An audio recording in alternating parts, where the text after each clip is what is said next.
मैं thank you so much, शुक्रिया। मैं चाहती हूँ कि आप अपने प्रोफेशन के बारे में कुछ बताएं। जी, मैं एक राइटर हूँ, पॉलिटिक्स के बारे में लिखता हूँ और सोशो पॉलिटिकल एक्टिविस्ट हूँ। सोशो जी पॉलिटिकल एक्टिविटीज करता हूँ जी और यही मेरा प्रोफेशन है। जी। और आप पीएससी के विक्टिम रह चुके हैं, 9 महीने डिटेंशन सेंटर में आपने काटे हैं वाराणसी के। तो आप हमें बिल्कुल। बताएं कि ये किस वक्त आप पे पीएससी लगा था और क्यों लगा था। जैसे आप जानते हैं, 5 अगस्त 2019 को हमारे रियासत जम्मू कश्मीर के जो स्पेशल प्रोविजन थे, आर्टिकल 370 एंड 35A, जिनको जी एब्रोगेट किया गया और स्टेट को यूनियन टेरिटरी में जो है तब्दील किया गया।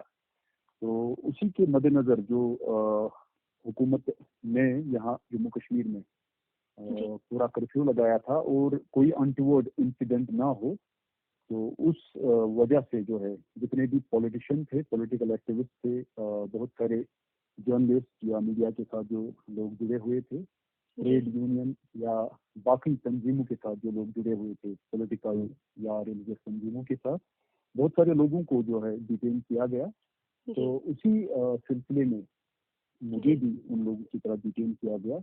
7 अगस्त को मुझे जो है डिटेन किया गया था। जी और उसके बाद जो है सेंट्रल जेल वाराणसी शिफ्ट किया गया। जी। हम्म, अ, आप तो कुछ ऐसा नहीं लिखते जैसा कि अभी तक कुछ हमारे जानकारी में आया था कि ऐसा हम्म, हमने जो आप पे रिसर्च पर किया उसमें कुछ भी हम्म, ऐसा मुझे दिखा नहीं कि जहाँ पे ये पता लगे कि इन पे पीएसए लगाना चाहिए। एज आप एक राइटर भी हैं और राइटर हम्म, होने के नाते मुझे लगता है कि लॉ हमें इतनी इजाज़त देता है कि हम एक क्रिटिसाइज कर सकें, हमारी राइट है क्रिटिसाइज करना और राइट टू प्रोटेस्ट कर बिल्कुल, सकें। और बिल्कुल, जैसा कि देखा जाए कि कर्फ्यू ऑलरेडी लग चुका था, तो आप अपनी बिल्कुल। कलम के ज़रिए ही अपने व्यूज़ बताना चाहेंगे। और ऐसा भी नहीं है कि सभी के सभी जर्नलिस्ट को डिटेन किया गया था, तो फिर कुछ ही क्यों? क्या आपने कुछ ऐसी स्टेटमेंट दी या ऐसा क्या हुआ था? नहीं, जहाँ तक मुझे याद है मैंने कभी ना ऐसा लिखा है जिसकी जी वजह से मुझे पीएसए लग सकता था, जी और ना ही मतलब मेरा कुछ इरादा ऐसा था कि मैं कुछ ऐसा लिखूं। जी जो हुकूमत हिंद ने जो जम्मू कश्मीर के हवाले से जो चेंजेस जी किए, अगर वो अवाम के मुफाद में होंगे, जी अगर उनने इस नियत से किए कि वो अवाम के मुफाद में होंगे, जम्मू कश्मीर की तरक्की, खुशहाली और अमन के लिए किए हैं, तो जी जो जम्मू कश्मीर के अवाम को खैर मकदम करना चाहिए था। और मैं जम्मू कश्मीर के अवाम से ही हूँ, तो मैं भी खैर मकदम ही करता। जी अ, लेकिन जब मुझे पहले ही बंद किया गया, मुझे कोई मौका ही नहीं दिया गया, जी तो मैं अब क्या कह सकता हूँ। मेरा कोई इरादा था नहीं कि मैं कुछ ऐसा जी करूँ या कुछ लिखूं। बिल्कुल जी कतई ही नहीं मेरा ऐसा कोई इरादा था। ये मैं जी बिल्कुल डंके की नोक पे कह सकता हूँ कि ना जी मेरा कोई ऐसा इरादा था और ना ही मैं कुछ ऐसा करता जिसके जी लिए मुझे बंद करने की जरूरत पड़ती है एडमिनिस्ट्रेशन को। जी मेरा कोई ऐसा इरादा नहीं था और ना ही मैंने कभी ऐसा कुछ लिखा है, जी और ना ही मैं फ्यूचर में ऐसा कुछ लिखूंगा जिससे हमारे रियासत के अमन, यहाँ की खुशहाली या तरक्की या यहाँ की एडमिनिस्ट्रेशन को कोई प्रॉब्लम हो। जी। तो ऐसा कहना दुरुस्त होगा कि आप जो हमारे एक्स सीएम हैं उमर अब्दुल्ला साहब के पीआरओ रह चुके हैं, तभी आप पे भी जी। पीएसए लगा? शायद ये मुझे लगता है ये क्वेश्चन आपको एडमिनिस्ट्रेशन से करना पड़ेगा। जी मैं जनाब उमर अब्दुल्ला साहब का पीआरओ रहा हूँ और जी लगभग 6 साल से मैं एक्टिव पॉलिटिक्स में हूँ। जी क्या पता, शायद शायद उन्होंने ये सोच कर पीएसए लगा दिया हो। हालांकि मुझे मुझे लगता है कि मुझ पे पीएसए लगाने की कोई जरूरत ही नहीं थी। जी। और मैं ऐसा ना आपके ही कुछ करने वाला था और ना ही मैंने कुछ ऐसा किया है। जी। और आपके साथ वहाँ पे और कौन कौन था जिसे आप जानते हो? वहाँ पूरे हम 30 लोग थे उस ग्रुप में, जिनको वाराणसी सेंट्रल जेल में मुंतकिल किया गया था। जी उसमें सिर्फ एक एक ही आदमी को मैं जानता हूँ। जी वो इंजीनियर रशीद साहब, जो है अवामी इत्तेहाद पार्टी, जी उनका सोपोर कंस्टिट्यूंसी का इंचार्ज था मुजफ्फर अहमद डार। सिर्फ उनको मैं जानता था। जी लेकिन वो 30 लोगों में से काफी लोग मुझे जानते थे, जी क्योंकि मैं डिबेट्स में आता था, टीवी जी डिबेट्स में। और लिखता भी था। यहाँ जम्मू जम्मू कश्मीर के जितने न्यूज़पेपर हैं जी अंग्रेजी के, लगभग मैं सारे न्यूज़पेपर में लिखता हूँ। और वो उनमें से अक्सर और बेशतर लोग मुझे जानते थे जो वहाँ पे थे, जी लेकिन मैं उनमें से किसी को नहीं जानता था। जी सिर्फ एक जो मुजफ्फर अहमद डार है, उनके जी सिवा किसी को नहीं जानता। जी। तो क्या कभी आप पे पहले कोई आरोप लगा कि आपने कुछ भड़काऊ लिखा है? नहीं, वैसे मेरी नॉलेज में it has never happened, it has never happened. जी और ना ही मैंने कभी भड़काऊ जैसे शब्द यूज किए हैं मेरी राइटिंग्स में, कभी भी नहीं। जी। तो फिर ये कहना मुझे लगता है कि दुरुस्त होगा कि ये लिटिल बिट बाइसनेस हो गई है। ये फिर एक बार मैं आपको कहूंगा, ये क्वेश्चन आपको जी एडमिनिस्ट्रेशन से करना पड़ेगा, जी क्योंकि उन्होंने ही मुझे पब्लिक सेफ्टी एक्ट के तहत जी बंद रखा था। हालांकि हालांकि मेरी नीयत ये थी कि मैं एडमिनिस्ट्रेशन को जी काफी हद तक मदद कर सकता था, मदद कर सकता हूँ और हमेशा मदद करूंगा। जी कहीं पे भी जैसे अमन बहाल करने के लिए, जी जहाँ मेरी जितनी कैपेसिटी है उसके हिसाब से, उसके एतबार से जहाँ पे भी एडमिनिस्ट्रेशन को मेरी जरूरत पड़ेगी मैं उनकी मदद कर सकता था, कर सकता हूँ, करता रहूंगा। जी अब उन्होंने किस बिना पे लगाया ये तो आप उनसे पूछ सकते हैं। जी। तो मतलब अभी तक आपको ग्राउंड्स नहीं बताए हैं। हालांकि पीएसए एक्ट कहता है कि 10 दिन तक तो इंसान को ग्राउंड बता ही दिए जाते हैं कि किस ग्राउंड पे वो अरेस्ट हुआ है और किस ग्राउंड पे उस पे पीएसए लगा है। ग्राउंड तो यही होते हैं नॉर्मली इसमें कि इसकी वजह से हमें ऐसे ऐसे जी खदशात है, अप्रहेंशन है कि इनकी वजह से जो है ओके हालात बिगड़ सकते हैं। जी ऑब्वियसली जब पीएसए लगाएंगे किसी पे तो ग्राउंड तो देने ही पड़ेंगे ना। जी।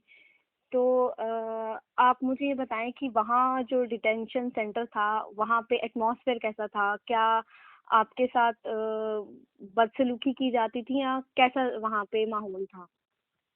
वहाँ पे मिला जुला माहौल था। जी जो वाराणसी सेंट्रल जेल है एक हिस्टोरिकल जेल है, वहाँ पे चंद्रशेखर आजाद जैसे जो है जियाले और बहादुर लोग भी रहे हैं।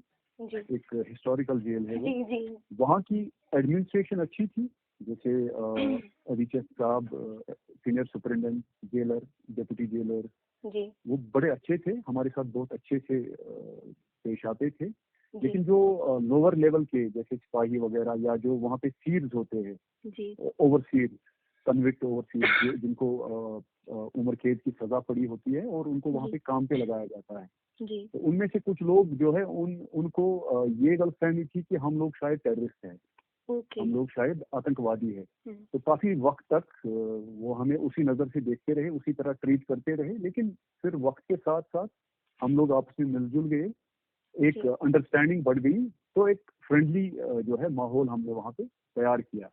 अच्छा अ, उसके साथ साथ वहाँ पे जो बाकी लोग थे, जैसे वही बनारस या यूपी के जो दूसरे कैदी थे, जी उनके साथ एक दोस्ताना ताल्लुकात बन गए, एडमिनिस्ट्रेशन के साथ दोस्ताना ताल्लुकात बन गए। जी तो वक्त फिर आराम से कटता था। पहले जी पहले बहुत मुश्किलात पेश आए, क्योंकि जी वो लोग हमें नहीं जानते थे, हम उन्हें नहीं जानते थे। उनको गलतफहमी थी कि शायद हम लोग जो है आतंकवादी है, अच्छा हालांकि हम थे नहीं। जी तो उस वजह से पहले पहले बहुत मुश्किलात जो है, मुश्किलातों का सामना करना पड़ा। जी फिर आहिस्ता आहिस्ता एक अंडरस्टैंडिंग बढ़ गई, एक रिश्ता बन गया। ये तो जाहिर सी बात है, आप जी कुछ वक्त तक कहीं पे भी रहिए तो एक रिश्ता बन जाता है। जी तो उससे जो है काफी फिर हमारे वक्त काटने में मदद मिली हमें। जी। तो जिस वक्त आप पे ये पीएसए लगा था, आप मुझे बताएंगे कि आपको अरेस्ट किस तरह से किया गया था? फोन कॉल पे या डायरेक्ट घर पे? किस तरह से वो वारदात हुई थी? एक्चुअली मुझे कोर्ट जो है, डिस्ट्रिक्ट कोर्ट से इन्होंने जी जो है अरेस्ट किया था। जी डिस्ट्रिक्ट कोर्ट से मुझे कोर्ट में जाना था, हम्म अपने काम काम के लिए ही, तो कोर्ट से ही मुझे अरेस्ट किया था। अच्छा मतलब उनके अचानक पास से? ऑलरेडी अचानक से, हाँ, मुझे यकीन नहीं था कि मुझे अरेस्ट करेंगे। लेकिन इनको जो लिस्ट आया हुआ था, तो वो जी जो ऑफिसर जिनके पास मुझे उन्होंने रखा था, उनने मुझे लिस्ट भी दिखाया और उसमें मेरा नाम था। जी पॉलिटिकल एक्टिविस्ट लिखा था इनमें और राइटर हम्म, लिखा था, जी उसमें मेरा नाम था कि उनको अरेस्ट करना है। लेकिन जी पीएसए देना है या नहीं देना है वो मैंने देखा नहीं, उसमें जी ऐसा कुछ देखा नहीं मैंने। और फैमिली वगैरह के साथ कोई ताल्लुकात? नहीं, फैमिली को तो पहले पता नहीं चला, जी, तो फिर तकरीबन 3 महीने के बाद फैमिली को जो है पता चला, जब मैंने उनको एक चिट्ठी लिखी वहाँ से, जी। वाराणसी से। और फिर मेरी फैमिली वहाँ मुझे मिलने के लिए आए, काफ़ी परेशान थे। और 3 काफ़ी महीने तक उनको दर्दनाक पता रहा नहीं चला। होगा उनके लिए ये कि 3 महीने उन्हें खबर ही नहीं है कि चल क्या रहा है और 3 महीने बाद पता बहुत चले कि। जी, बहुत मुश्किलातों से मेरे मेरे जो घर वालों को गुजरना पड़ा। मेरी अम्मी की तबीयत काफ़ी ख़राब हुई थी, उनकी तबीयत अभी भी बहुत ख़राब है, तो काफ़ी वक्त तक उनको हॉस्पिटलाइज कराया गया। मेरे अब्बू की तबीयत काफ़ी ख़राब हुई थी, बहुत ख़राब हुई थी। आज पता चल रहा है कि कुछ वक्त तक तो मेरे घर वालों को पता चला कि शायद अ, अल्लाह अल्लाह ताला बचाए उनको, शायद वो जिंदा नहीं रह सकते हैं, इतनी तबीयत खराब हुई थी। और घर में क्योंकि मैं सबसे बड़ा बड़ा हूँ, मेरे छोटे छोटे भाई है, जी, तो वो लोग भी बहुत अंडर प्रेशर हो गए थे, काफी परेशानियों में थे वो, जी, काफी डिप्रेस हुए थे वो। और जी, हम लोग वहाँ पे काफी डिप्रेस हुए थे पहले पहले, सेंट्रल जेल में काफी डिप्रेस हुए थे, क्योंकि हमें वहाँ का माहौल पता नहीं था, वहाँ वहाँ का मौसम हमारे जो है हमारे हिसाब से नहीं था, वहाँ का खान पान, वहाँ का आबो हवा बिल्कुल मुख्तलिफ था। तो ये जी, सब चीज़ें मिलाकर हम पूरे डिप्रेशन में आ गए थे वहाँ पे। और यहाँ पे हमारे घर वाले बहुत डिप्रेशन में थे। जी।